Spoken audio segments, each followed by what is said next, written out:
31 दिसंबर की रात। घड़ी में 12 बजने ही वाले थे। मोबाइल पर लगातार मैसेजेस आते जा रहे थे। Happy new year, happy new year. लेकिन उसी पल अमन की उंगली रिप्लाई बटन पर आकर रुक गई। बस एक जवाब, एक हाँ या एक ना।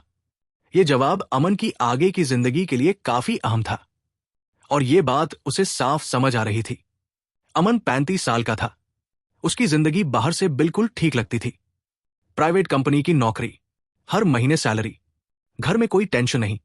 माँ बाप कहते थे चल रहा है, बस वही काफी है। और अमन को भी यही सबसे सुरक्षित लगता था।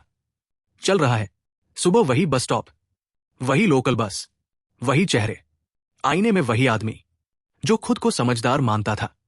कभी कभी मन करता था कुछ और करने का, कुछ अपना, लेकिन दिमाग तुरंत बोल पड़ता अभी नहीं, अभी रिस्क मत लो। और अमन मान जाता था। हर बार 3 साल पहले ऑफिस में एक नया प्रोजेक्ट शुरू हुआ। बॉस ने कहा था काम ज्यादा होगा, प्रेशर भी रहेगा, लेकिन एक्सपोजर मिलेगा और सीखने को बहुत कुछ। कुछ लोग आगे बढ़े। अमन ने सोचा इतना झंझट क्यों पालना, और जाने दिया मौका। 6 महीने बाद उन्हीं लोगों की सैलरी बढ़ी, नाम चलने लगा।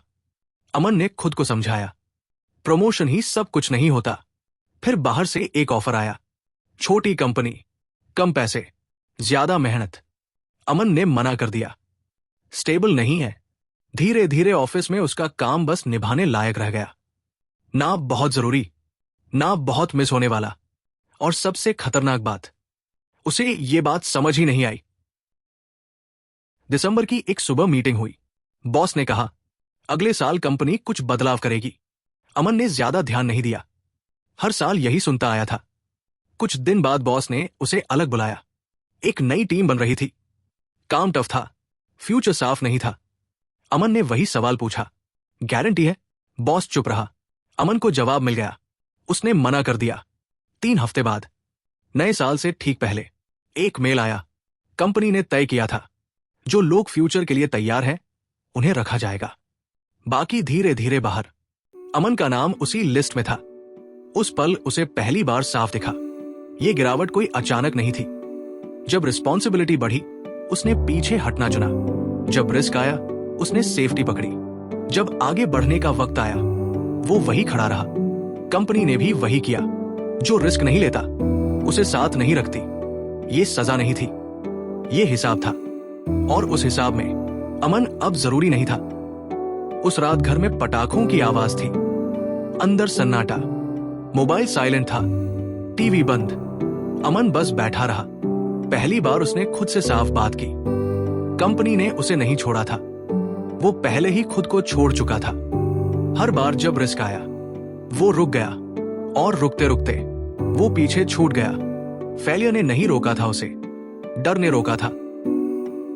अगली सुबह कोई जोश नहीं था, कोई बड़ा फैसला नहीं, बस एक छोटा सा निश्चय, अब पीछे नहीं हटना। पहले हफ्ते कॉल्स नहीं आए, दूसरे हफ्ते इंटरव्यूज हुए, तीसरे हफ्ते रिजेक्शन आया, पैसे कम होने लगे, दोस्तों से मिलना कम हुआ। एक शाम माँ ने पूछा सब ठीक है? अमन ने सिर हिलाया। धीरे धीरे उसने छोटे काम लेने शुरू किए। परफेक्ट नहीं थे, लेकिन खाली भी नहीं थे। एक जगह सैलरी कम थी, लेकिन सीख ज्यादा। अमन ने हां कह दी। इस बार उसने गारंटी नहीं पूछी। नया साल अब कुछ महीने पुराना हो चुका था। अमन अभी भी स्ट्रगल कर रहा था, लेकिन अब रुक नहीं रहा था। सुबह उठने की वजह थी, दिन का मतलब था।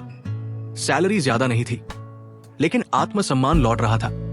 शाम को वही पुराना बस स्टॉप, वही रास्ता, आईने में वही चेहरा, लेकिन आंखों में डर कम था।